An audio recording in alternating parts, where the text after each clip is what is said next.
शुरुआत होती है 2015 में, जब अर्जुन की नानी बिमला की डेथ हुई। डेथ होने के बाद उनका अंतिम संस्कार किया गया और अंतिम संस्कार करने जैसे कि होता है, घर में जो बड़े बड़े लोग होते हैं उनका सामान देखा जाता है। तो सामान जब उनके जो पिंडदान वगैरह करते हैं उस टाइम पर बहा दिया जाता है। तो ऐसे ही घर वाले इनका पूरा सामान चेक कर रहे थे, तभी इनको वहां पर एक सोने की हड्डी मिली। जी हाँ, अपनी लाइफ में पहली बार सुनी कि सोने की हड्डी। वहां एक सोने की हड्डी उनके संदूक के अंदर रखी। तो जैसे वो हड्डी बाहर आई, सारे के सारे घर वाले सब पका गए। और इनके जो मामा थे वो बोलते कि अरे अम्मा बिल्कुल सच बोलती थी। मतलब जो इनकी नानी थी, वो जो इनकी मम्मी थी, इनके मामा की मम्मी, वो बिल्कुल सही बोलती थी। वो जो कहानी सुनाती थी वो बिल्कुल सच थी। तो यहाँ पे अर्जुन जो पूछता है कि मामा कैसी कहानी, उन्होंने बताया कि तुम्हारी जो नानी थी वो हम सबको एक कहानी सुनाया करती थी जो उनकी बहन के साथ हुई थी। और उस कहानी में उन्होंने इस हड्डी का जिक्र किया था। हम लोग सभी सोचते थे कि वो हमारा मन बहलाने के लिए, हमें डराने के लिए कहानी सुना रही है, लेकिन वो जो भी कुछ कहती थी वो बिल्कुल सच है। और यही वो सोने की हड्डी है। जैसे वो सोने की हड्डी घर वालों को मिली, उन्होंने अपने घर के जो पंडित जी थे उनको फोन लगाया। पंडित जी वहां पर आए। उन्होंने भी अपनी लाइफ में पहली बार वो हड्डी देखी थी और वो कहानी उन्होंने भी सुन रखी थी इनकी नानी से, यानी बिमला देवी से। और ये सब जाने उन्होंने कहा कि काम करो, ये हड्डी जो है वो तुम्हारे पूरे वंश के विनाश का कारण बन सकती है। एक काम करो, इस हड्डी को तुम पिघलाओ और मंदिर के अंदर दान कर दो। इससे ज्यादा इसका कुछ नहीं करना है, तुम्हें इस सोने के लालच में नहीं पड़ना है। अर्जुन की आंखों के सामने सब हो रहा था, लेकिन मुझे कुछ भी समझ में नहीं आ रहा था। जब ये सारे काम हो गए तो अपने मामा के पास पहुंचा और मामा से बोलता है कि मामा वो हड्डी क्या है और तुम कौन सी कहानी की बात कर रहे हो। उसके मामा बोलते हैं कि बेटा, तुम्हारी जो नानी थी उनकी एक बहन थी जिसका नाम था सावित्री। इन दोनों के साथ जब ये जवान थी, एक ऐसी घटना हुई थी जो शायद कोई सोच भी नहीं सकता है। और वही कहानी तुम्हारी नानी हमें सुनाया करती थी और आज तक हम इस कहानी को झूठी समझते थे जब तक कि हमें ये हड्डी नहीं मिली। आज जाकर हमें अपनी मम्मी की या अपनी माँ की बातों पर विश्वास होता है तो जो भी कुछ कहती थी वो हर एक बात सही थी। उनकी बात सुनकर अर्जुन बोलता है कि मामा ऐसी कौन सी कहानी है, आप मुझे भी तो सुनाओ। मामा बोलता है ठीक है चल, मैं तुझे बताता हूँ कि आखिर में सच में क्या हुआ था और मतलब तुम्हारे दोनों नानी के साथ क्या हुआ था और क्या ये कहानी है। इसके बाद अर्जुन को बताना शुरू करता है। तो ये बात है 1965 की, जब बिमला देवी करीबन 30 साल की रही होंगी और वो महाराष्ट्र के जलगांव के पास एक गांव में रहा करती थी। इनके परिवार में इनके पति और इनके 4 बच्चे थे। 4 बच्चों में सबसे छोटी थी वो अर्जुन की मम्मी थी, जिन्होंने हमसे कहानी शेयर की है। बिमला देवी के पति का नाम था राजवीर। बिमला देवी के फादर की मौत हो चुकी थी और इनकी छोटी बहन सावित्री, जो इनसे करीबन 4 साल छोटी थी, वो भी इनके साथ इन्हीं के घर में रहा करती थी। बिमला देवी की जो मम्मी थी वो आसपास के गाँव में बहुत मशहूर थी सफल डिलीवरी करवाने के लिए। उनको पूरे गांव के लोग आजी बोला करते थे और उनके साथ रह रहकर बिमला देवी भी इस काम में एक्सपर्ट हो चुकी थी। जैसे उनकी मम्मी का हाथ था बिल्कुल वैसा ही उनका भी था।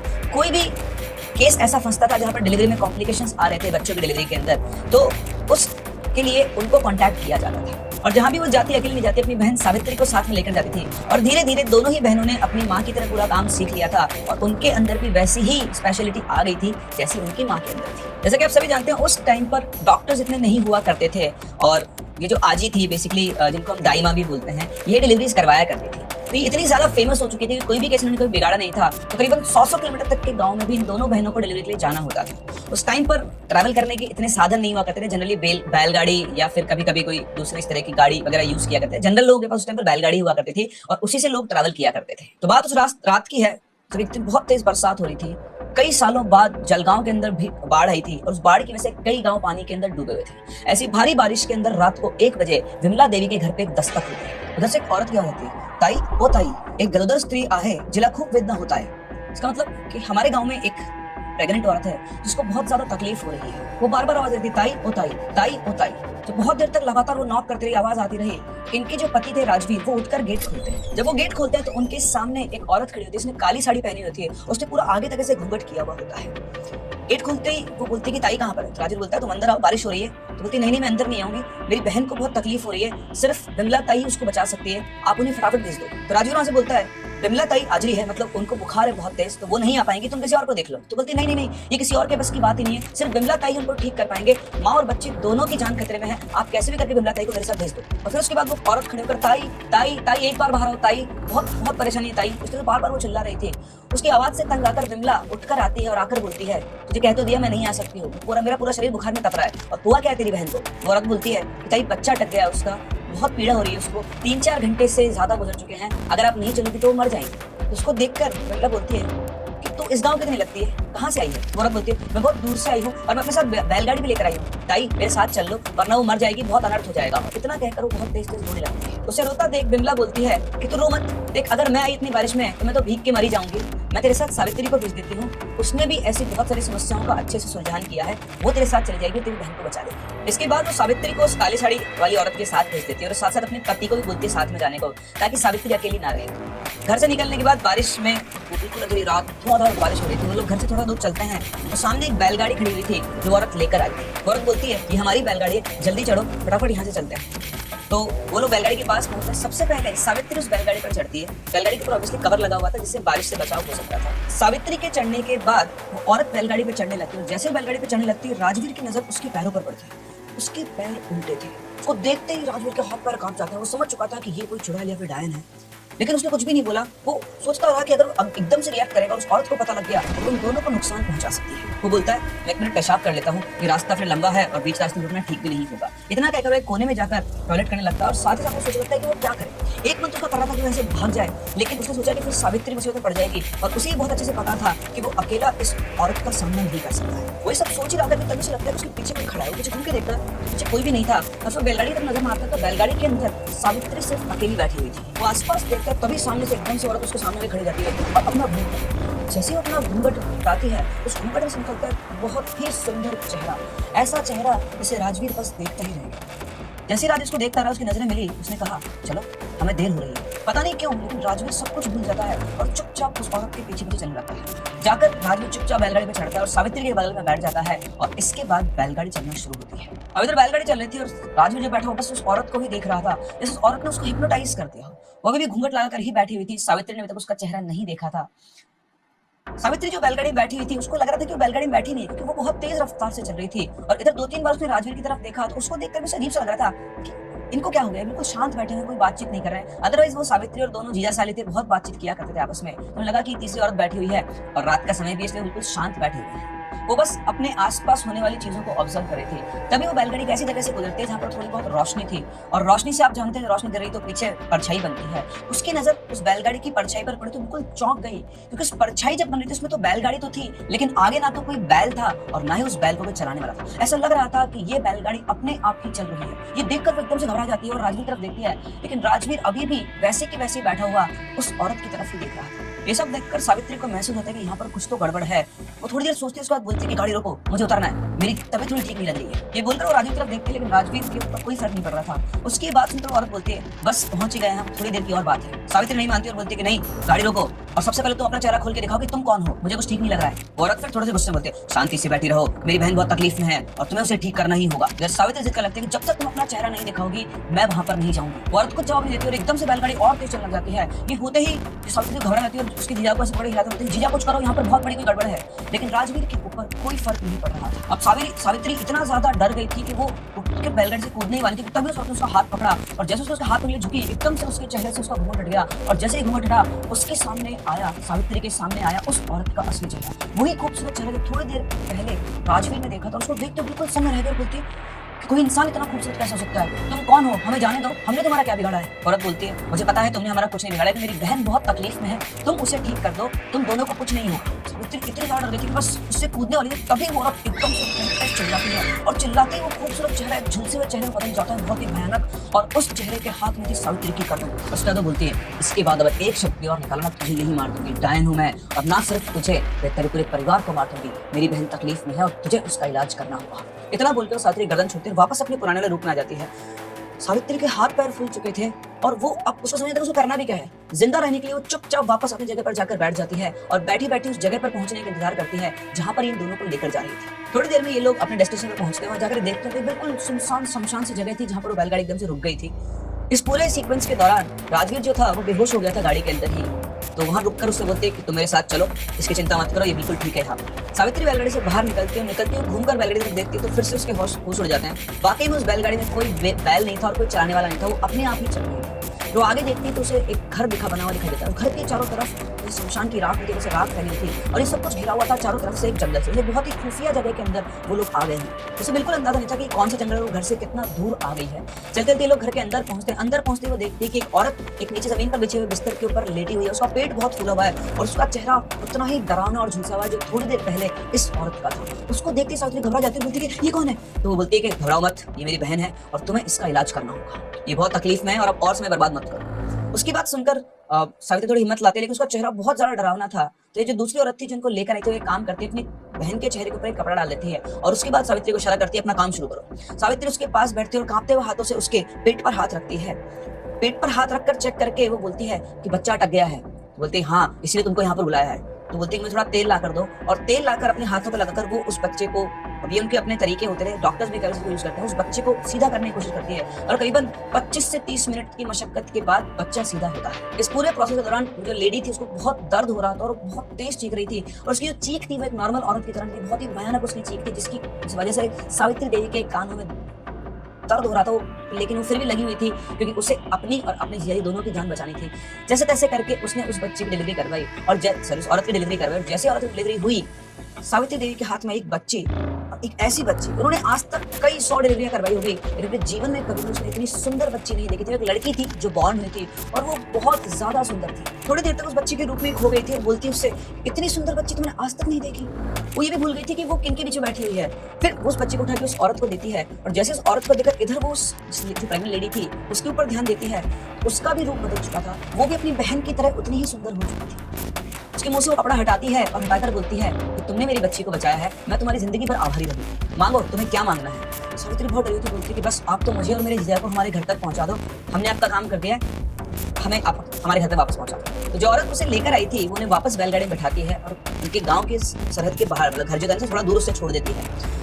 छोड़ते टाइम सावित्री से बोलती है कि मतलब पूरे रास्ते अभी भी राजू बिल्कुल वैसे के वैसे बैठा हुआ था और उस औरत को देख रहा था। तो जब वो उतरने वाले थे उससे पूछती कि तुमने इनको क्या कर दिया? बोलते कि चिंता मत करो, ये बिल्कुल ठीक है, सुबह तक ये ठीक हो जाएगा, नॉर्मल हो जाएगा, उसको कुछ भी याद नहीं है। ये बात सुनकर सावित्री जाने लगती है। तो जाने से पहले वो औरत उसे रोकती है और एक पोटली देती है और पोटली देते हुए बोलती है कि तुम अपने पास रखना और इसको सुबह ही खोलना। इतना कहकर वो औरत चली जाती है। उस औरत के जाने के जस्ट बाद ही, अब इंसान का नेचर होता है, उसे कुछ बोल देना कि ये काम नहीं करना, वो वही काम करता है। वो फटाफट उस पोटली को खोलती है देखने के लिए कि इसमें क्या है। तो उस पोटली के अंदर उसको हड्डियां दिखाई देती है। अब आप समझते हैं, अभी तो वो जिस प्रोसेस से होकर आई थी उसका तो पोटली के अंदर हड्डियों में घबरा जाती है कि पता नहीं क्या है क्या नहीं है। वो उस पोटली को रास्ते में एक पेड़ के नीचे रख देती है, थोड़ा दबा के अंदर की तरफ, और वापस अपने घर चली जाती है। घर पहुंचकर राजवीर तुरंत ही सोने चला जाता है। सुबह जब सावित्री उठती तो उसको बहुत तेज बुखार था, बुखार में उत्तप रही थी। उसके पास में बैठी हुई थी विमला देवी, उससे पूछती है बहुत भीग गई थी तुम, राजवीर ने बताया इसी से तुमको बुखार आ गया है, डिलीवरी अच्छी से हो गई थी, सुना बहुत दूर गाँव में कोई औरत थी। ये बात सुनकर सावित्री समझ गई थी कि राजवीर को कुछ भी याद नहीं है और शायद ये भी उन औरतों का ही किया हुआ है।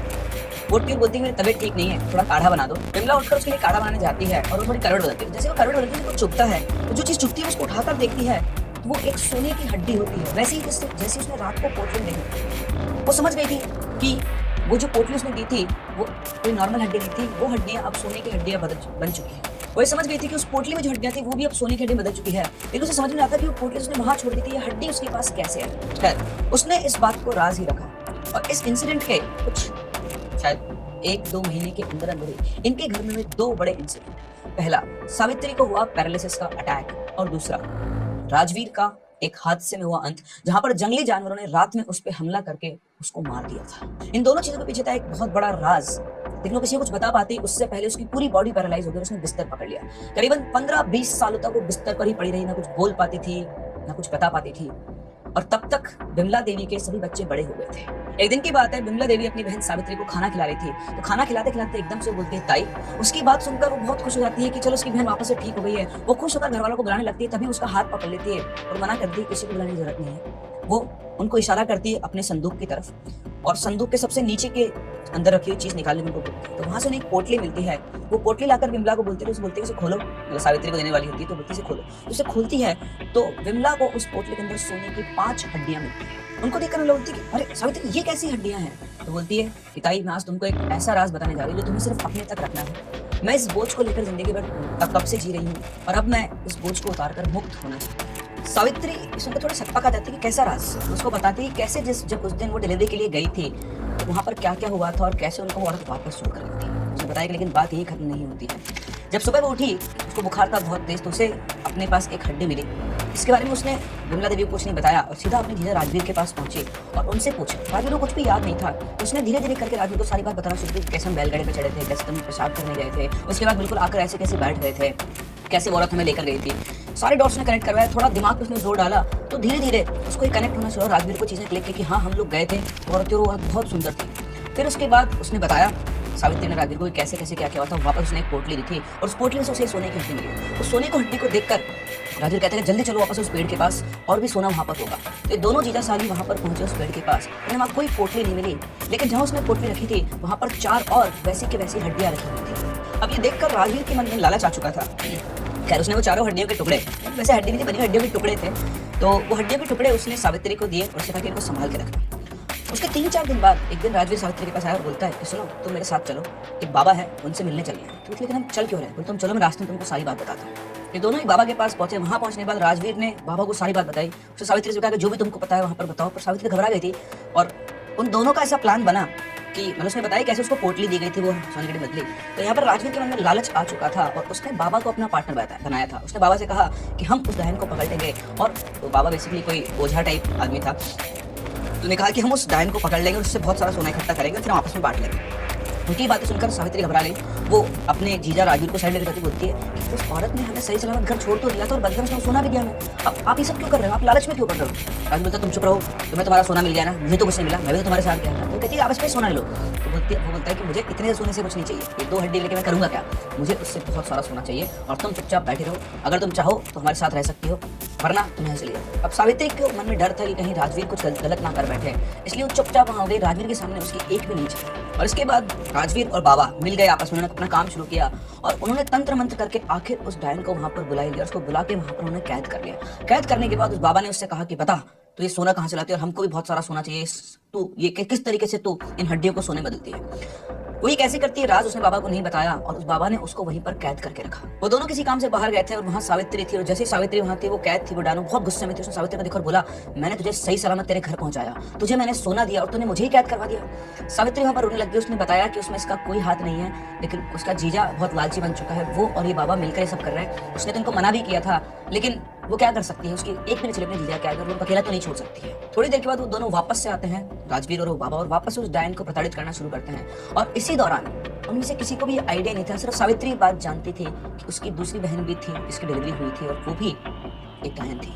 ये बात भूल चूक में राजवीर को नहीं बताई थी। राजवीर को लगता था कोई नॉर्मल औरत थी जिसकी डिलीवरी करवा के आई है, और उसकी बहन वहां पर आ जाती है और आने के बाद वो सबसे पहले उस तांत्रिक को मार देती है। जैसे वो उसको मारती है, यहाँ से मौका देखकर राजवीर और सावित्री वहां से भाग जाते हैं और उसके बाद वो अपनी बहन को छुड़ाकर वापस ले जाती है। राजवीर की मौत के कुछ दिनों बाद उसको सपना आता है, जहाँ पर उसके सपने में वही डायन आती है जो उसको पहली बार डिलीवरी के लिए लेने आई थी। उसके सपने में आकर बोलती है तेरा जीजा एक बार माफ करने के बाद भी नहीं माना, वो बहुत लालची बन गया था और उसके बाद वो दूसरे ओझा और तांत्रिकों से मिलकर हमें पकड़ना चाहता था और हमसे सोना लेना चाहता था। तुमने हमारी मदद की, इसलिए हमने तुम्हें नहीं मारा है, तुम्हारे जीजा को तुमने मौत के घाट उतार दिया है, लेकिन तुम्हें भी तुम्हारी सजा मिल चुकी है। अब जब तक तुम जिंदा हो तुम बस ऐसे ही पड़ी हो। ये सुनकर विमला रोने लगती है। उसे पता नहीं था कि उसके पति के साथ क्या हुआ था और कैसे इतने सालों से उसकी बहन इस यातना को झेल रही थी, और वो भी इस वजह से क्योंकि उसने अपनी बहन को डिलीवरी के लिए भेज दिया था। अगर उस दिन वो ठीक होती तो शायद वो उसकी जगह पर जाती और ये सब नहीं होता। उसको रोता देख सावित्री बोलती कि ताई इसमें गलती किसी की नहीं है, ये सोना ही विनाश की जड़ है, तुम इसको पानी में बहा दो और मेरा अब जाने का समय हो गया। इतना बोल के वो वहीं पर दम तोड़ गई। तो उसकी मामा ने बोला कि ये थी कहानी इस सोने की हड्डी की। हमारी मतलब हमारी मौसी जो सावित्री थी, उन्होंने एक डायन की मदद की, उसके बदले में उसने उनको सोना दिया, तो उस टाइम के लिए उनके लिए बहुत सफिशिएंट था।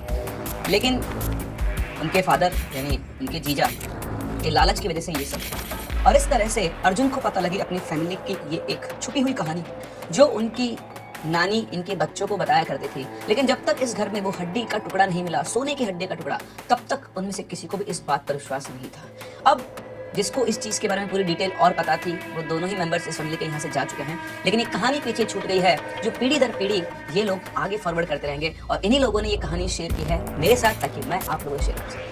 आई होप आप लोगों को कहानी पसंद आई होगी। मुझे भी कमेंट सेक्शन में जरूर बताएं कि क्या आपको लगता है कि वाकई में ऐसा पॉसिबल है। ऐसे 2 पैरेलल वर्ल्ड्स हैं जो भी कहते हैं घूमे पैरों की औरत है, चुड़ैल डायन, जो भी नाम दे देते हैं लोग, क्या वाकई में ऐसा पॉसिबल है कि वो एक इंसान, अगर उनके पास इतनी पावर्स हैं तो वो इंसान की मदद लेने क्यों आई? उन्होंने अगर इंसान से मदद ली तो उसके एवज में, उसके बदले में उन्होंने उसको एक रिटर्न गिफ्ट भी दिया था। लेकिन शायद एक इंसान का लालच कभी कभी उससे गलत करवाने से नहीं चूकता है।